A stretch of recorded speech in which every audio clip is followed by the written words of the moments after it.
Hello friends, welcome to Kannan info Tamil. நம்ம இன்னைக்கு என்ன டாபிக் பார்க்க போறோம் அப்படின்னா 3 முக்கியமான டிஃபென்ஸ் அப்டேட் இந்த வீடியோல பார்க்க போறோம். முதல் டிஃபென்ஸ் அப்டேட், சமீப காலங்கள்ல ட்ரோன்களோட பயன்பாடு மிகப்பெரிய அளவுல அதிகரிச்சிருக்கு. குறிப்பா ராணுவ ரீதியிலான ட்ரோன் பயன்பாடு உச்சத்தை தொற்றுக்குன்னே சொல்லலாம். தற்போது நடந்து வரும் போர்கள்ல ட்ரோன்களோட பயன்பாடு யுத்த களத்துல சண்டையிடும் விதத்தையே மிகப்பெரிய அளவுல மாற்றியிருக்கு. ட்ரோன்களோட பயன்பாடு ஒரு பக்கம் அதிகரிச்சுக்கிட்டே இருந்தாலும் ட்ரோன்களை தாக்கி அழிப்பதற்கும் கட்டுப்படுத்துவதற்கும் கவுண்டர் ட்ரோன் சிஸ்டங்களோட டெவலப்மெண்ட் குறைந்த அளவிலே இருக்கு. இந்த சூழ்நிலையில இந்தியா எதிரிகளின் ட்ரோன்களை கண்டுபிடித்து தாக்கி அழிப்பதற்கு IDD&IS அப்படிங்கிற ஒரு கவுண்டர் ட்ரோன் சிஸ்டத்தை வெற்றிகரமா டெவலப் செஞ்சிருக்காங்க.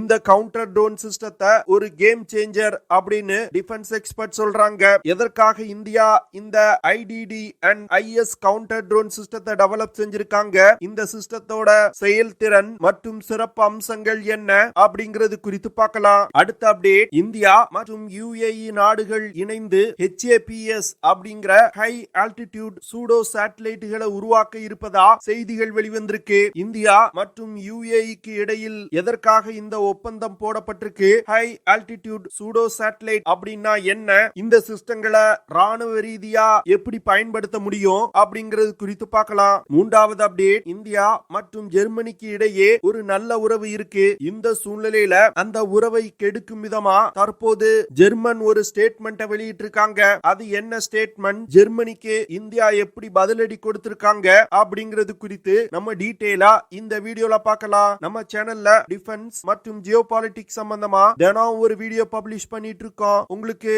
நம்ம சேனல்ல பப்ளிஷ் பண்ணக்கூடிய வீடியோஸ் பிடிச்சிருந்துச்சுன்னா சேனலை சப்ஸ்கிரைப் பண்ணி சப்போர்ட் பண்ணுங்க. நீங்க பண்ற ஒவ்வொரு சப்ஸ்கிரிப்ஷனும் எனக்கு அடுத்தடுத்த வீடியோஸ் போடுறதுக்கு ஒரு மோட்டிவேஷனா இருக்கும். சமீபத்துல நடந்து வரும் உக்ரைன் ரஷ்யா போர் மற்றும் இஸ்ரேல் காசா போர்ல ட்ரோன்களோட பயன்பாடு மிகப்பெரிய அளவுல இருக்கு. இதற்கு முன்னாடி நடந்த அர்மீனியா அசர்பைசான் யுத்தத்துல அசர்பைசான் ட்ரோன்களை பயன்படுத்தி அர்மீனிய டேங்குகளை மிகப்பெரிய அளவுல தாக்கி அழிச்சாங்க. இதன் காரணமா அசர்பைசானிடம் அர்மீனியா அந்த யுத்தத்துல தோத்தாங்க. சமீபத்துல நடக்கக்கூடிய யுத்தங்கள்ல ட்ரோன்களோட பயன்பாடு மிகப்பெரிய அளவுல இருக்கு. இதன் காரணமா யுத்தம் எப்படி நடக்குமோ அதுல மிகப்பெரிய மாற்றங்களை கொண்டு வந்திருக்கு. இதை உணர்ந்து உலகின் பல நாடுகள் ட்ரோன்களை தங்கள் படையில் அதிக அளவுல இணைச்சு வந்துகிட்டு இருக்காங்க. ஆனா ட்ரோன்களை எதிர்க்கக்கூடிய கவுண்டர் ட்ரோன் சிஸ்டங்களை உலகின் வெகு சில நாடுகள் தான் தயாரிச்சு வந்துகிட்டு இருக்காங்க. அதுல இஸ்ரேல் மற்றும் அமெரிக்கா ஒரு முன்னேறிய நிலையில இருக்காங்க. ஆனா உலகின் மற்ற நாடுகள் கவுண்டர் ட்ரோன் சிஸ்டத்தை உருவாக்குவது குறித்து அவ்வளவா முனைப்பு காட்டல. ஆனா இந்தியாவை பொறுத்தமட்டில் சீனா மற்றும் பாகிஸ்தான் மிகப்பெரிய அளவுல ட்ரோன்களை தங்கள் படையில் இணைச்சிருக்காங்க. கடந்த 4 வருடங்களா சீனா மற்றும் இந்தியாவுக்கு இடையே எல்லையில பதட்டம் நிலவி வந்துகிட்டு இருக்கு. 2 நாடுகளும் பல ஆயிரம் வீரர்களை எல்லையில் குவிச்சு வச்சிருக்காங்க.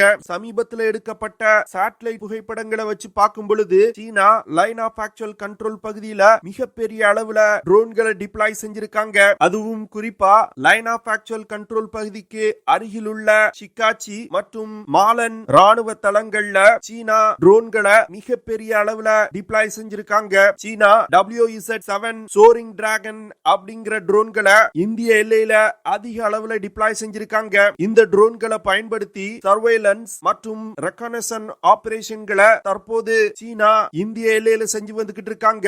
இந்த WZ-7 ட்ரோன்களை பயன்படுத்தி ஹை ரெசல்யூஷன் கொண்ட புகைப்படங்களை எடுக்க முடியும். இதனால இந்திய ராணுவ தளங்களை இந்த ட்ரோன்களை பயன்படுத்தி சீனா தற்போது உளவு பார்க்க ஆரம்பிச்சிருக்காங்க. சீனாவின் இந்த WZ-7 ட்ரோன்கள் இந்திய ராணுவத்திற்கு லைன் ஆஃப் ஆக்சுவல் கண்ட்ரோல் பகுதியில மிகப்பெரிய அச்சுறுத்தலா இருந்து வந்துகிட்டு இருக்கு. உலகத்துல 150க்கும் மேற்பட்ட நிறுவனங்கள் கவுண்டர் ட்ரோன் சிஸ்டத்தை டெவலப் செய்து வந்துகிட்டு இருக்காங்க.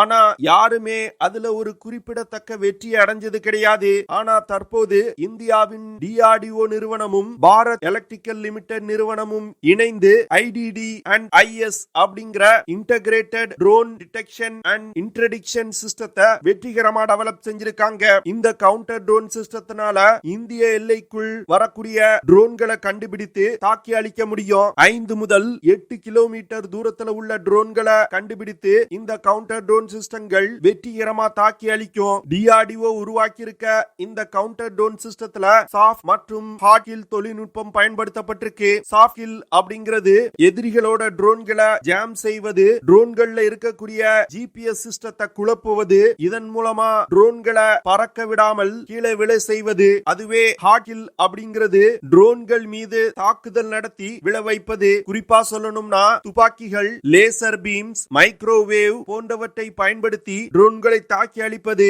இதுல இந்தியா டெவலப் செஞ்சிருக்க இந்த கவுண்டர் ட்ரோன் சிஸ்டத்துல ட்ரோன்களை அழிப்பதற்கு பயன்படுத்தப்படும் இந்த 2 சிஸ்டங்களும் பயன்படுத்தப்பட்டிருக்கு. DRDO டெவலப் செஞ்சிருக்க இந்த கவுண்டர் ட்ரோன் சிஸ்டத்தினால 30 முதல் 50 கிலோவாட் பவரை வெளியிட முடியும். இதனால ட்ரோன்களை கண்டுபிடித்து மிக துல்லியமா தாக்கி அழிக்க முடியும். சீனா தன்னுடைய ட்ரோன்களை லைன் ஆஃப் ஆக்சுவல் கண்ட்ரோல் பகுதியில சர்வேலன்ஸ் மற்றும் ரெகானசன்ஸ் ஆபரேஷன் தவிர target accusation, combat damage assessment மற்றும் ஸ்னைப்பர் வீரர்களுக்கு தேவையான டார்கெட்டுகளை கண்டுபிடித்து சொல்வது, வீரர்களுக்கு தேவையான ஆயுதங்களை ஒரு இடத்துல இருந்து இன்னொரு இடத்துக்கு டிரான்ஸ்போர்ட் செய்வது போன்ற பல வேலைகளுக்கு பயன்படுத்தி வந்துகிட்டு இருக்காங்க. அது மட்டும் இல்லாம சீன ஆர்ட்லரி யூனிட்ஸ் இந்த ட்ரோன்களை பயன்படுத்தி எதிரிகளோட எல்லையில இருக்கக்கூடிய டார்கெட்டுகளை கண்டுபிடித்து கிரவுண்ட் போர்சஸ்க்கு இன்புட் அனுப்பும். அதை வச்சுக்கிட்டு தரைப்படையினர் எதிரிகளின் இலக்குகள் மீது பீரங்கி தாக்குதல்களை நடத்துவாங்க.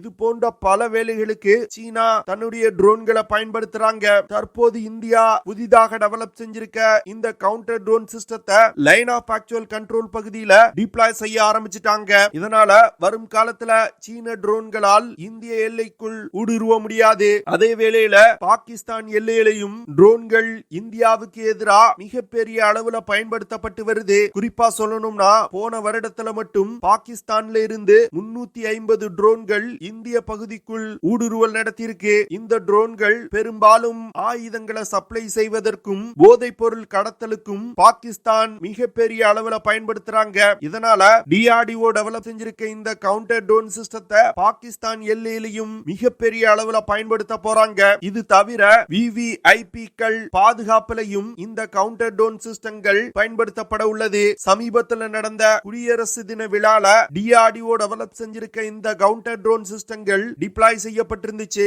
அதாவது இந்தியால யார் வேணாலும் ட்ரோன்களை வாங்கி பயன்படுத்தலாம், எந்த ஒரு ரெஸ்ட்ரிக்ஷனுமே இல்ல. இதற்கு காரணம் இந்திய நிறுவனங்கள் ட்ரோன்களை மிகப்பெரிய அளவுல தயாரித்து ஏற்றுமதி செய்யணும் அப்படிங்கிறது தான். ஆனா அந்த விஷயமே தற்போது இந்தியாவுடைய பாதுகாப்புக்கு அச்சுறுத்தலை ஏற்படுத்துது. இதனால எப்படி ஒரு கார் வாங்கி பயன்படுத்தணும்னா நம்பர் பிளேட் இருக்கோ, அதே போன்று இந்தியால பயன்படுத்தக்கூடிய ட்ரோன்களுக்கு குறிப்பிட்ட நம்பர்களை அலாட் செய்வது குறித்து பேசப்பட்டு வருது. அதனால உள்நாட்டு பாதுகாப்பிலையும் ட்ரோன்கள் அச்சுறுத்தலை ஏற்படுத்துது. இதை தவிர்ப்பதற்கும் தற்போது இந்தியா டெவலப் செஞ்சிருக்க இந்த கவுண்டர் ட்ரோன் சிஸ்டத்தை பயன்படுத்த முடியும். இதன் காரணமாக தான் DRDO டெவலப் செஞ்சிருக்க இந்த கவுண்டர் ட்ரோன் சிஸ்டத்தை ஒரு கேம் சேஞ்சரா டிஃபென்ஸ் எக்ஸ்பர்ட் சொல்றாங்க. அது மட்டும் இல்லாம உலகின் பல நாடுகளுக்கு இந்தியா இந்த கவுண்டர் ட்ரோன் சிஸ்டத்தை ஏற்றுமதி செய்ய முடியும். இரண்டாவது அப்டேட், சமீபத்துல துபாயை சேர்ந்த மீரா ஏரோஸ்பேஸ் அப்படிங்கிற நிறுவனத்திற்கும் இந்தியாவை சேர்ந்த வேதா ஏரோநாட்டிக்ஸ் அப்படிங்கிற நிறுவனத்துக்கும் இடையே ஒரு ஜாயிண்ட் வெஞ்சர் கையெழுத்திடப்பட்டிருக்கு. அதாவது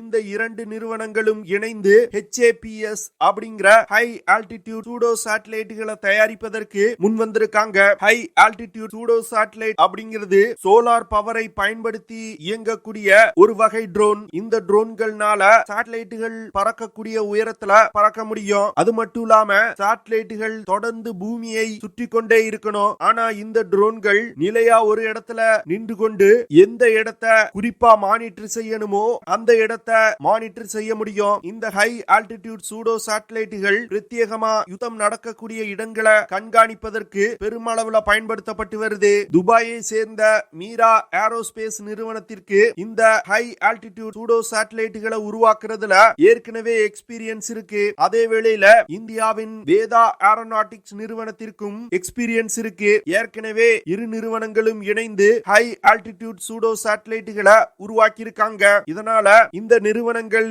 இன்னும் கூடிய விரைவில் ஹை ஆல்டிடியூட் சூடோ சேட்டலைட்டுகளை இந்தியால தயாரிப்பாங்க அப்படின்னு எதிர்பார்க்கப்படுது. இந்த ஹை ஆல்டிடியூட் சூடோ சேட்டலைட்டுகள் சேட்டலைட் மாதிரி ரொம்ப எக்ஸ்பென்சிவ் ஆனது கிடையாது. தேவைப்படும் நேரத்துல எதிரிகளால் கண்டுபிடிக்க முடியாத உயரத்துல இந்த ட்ரோன்களை பறக்க விட்டு எதிரிகளை உளவு பார்க்க முடியும். அது மட்டும் இல்லாம இந்த ட்ரோன்கள் ரொம்ப உயரத்துல பறக்கிறதுனால நமது எல்லைக்குள் இருந்து கொண்டே எதிரி எல்லைக்குள் உளவு பார்க்க முடியும். இந்த ஹை ஆல்டிடியூட் சூடோ சேட்டலைட்டுகள் சோலார் பவரை பயன்படுத்தி இயங்குறதுனால சாதாரண ட்ரோன்களை இயக்க ஆகக்கூடிய செலவு கூட இந்த HAPS சூடோ சேட்டலைட்டுகளை இயக்குவதற்கு ஆகாது. தற்போதைய நிலையில இந்தியாவின் முப்படைகளும் இது போன்ற சூடோ சேட்டலைட்டுகளை வாங்குவதற்கு திட்டமிட்டிருக்காங்க. இந்திய விமானப்படை மட்டும் 20 முதல் 30 ஹை ஆல்டிடியூட் சூடோ சேட்டலைட்டுகளை வாங்குவதற்கு திட்டமிட்டிருக்காங்க. இது தவிர இந்தியன் நேவி, கோஸ்ட் கார்டு, இந்திய தரைப்படை போன்றவையும் இந்த ஹை ஆல்டிடியூட் சூடோ சேட்டலைட்டுகளை வாங்க திட்டமிட்டிருக்காங்க. அதனால இன்னும் ஓரிரு வருடங்கள்ல இந்தியாவின் முப்படைகளுக்கு மட்டும் 40 முதல் 70 ஹை ஆல்டிடியூட் சூடோ சேட்டலைட்டுகள் தேவைப்படும். இதை மனதில் வைத்துதான் UAE சேர்ந்த மீரா ஏரோஸ்பேஸ் மற்றும் இந்தியாவை சேர்ந்த வேதா ஏரோநாட்டிக்ஸ் நிறுவனங்கள் இந்த ஒப்பந்தத்துல கையெழுத்திட்டு இருக்காங்க.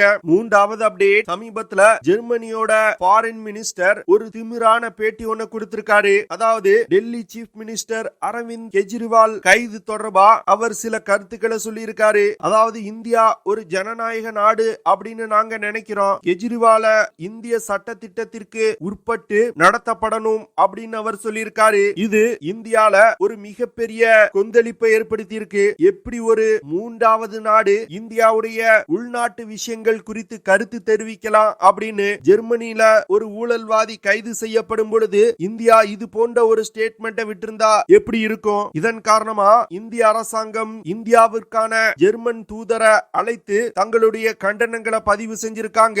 இது டிபிக்கல் ஒரு யூரோப்பியன் நாட்டிற்கே இருக்கக்கூடிய ஒரு திமிர். உலகத்துல அவங்க மட்டும்தான் ஜனநாயகத்தை கட்டி காப்பது போன்று பேசுவாங்க. அதனால இந்திய அரசாங்கம் செஞ்சது மிகவும் ஒரு சரியான விஷயமா நான் பாக்குறேன். ஓகே ஃப்ரெண்ட்ஸ், நம்ம வீடியோவோட நிறைவு பகுதிக்கு வந்துட்டோம். இதெல்லாம் தான் நான் உங்ககிட்ட ஷேர் பண்ணணும் அப்படின்னு நினைச்ச விஷயங்கள். ஐ ஹோப் நான் ஷேர் பண்ண விஷயங்கள் உங்களுக்கு பிடிச்சிருக்கும்னு நினைக்கிறேன். அப்படி பிடிச்சிருந்துச்சுன்னா ஷேர் பண்ணுங்க, லைக் பண்ணுங்க, கமெண்ட் பண்ணுங்க. மறக்காம நம்ம சேனலுக்கு சப்ஸ்கிரைப் பண்ணுங்க. அப்படியே அந்த பெல் நோட்டிபிகேஷனை கிளிக் பண்ணி ஆல்ங்கிற ஆப்ஷனை எனேபிள் பண்ணிக்கங்க. See you in the next video. Jai Hind.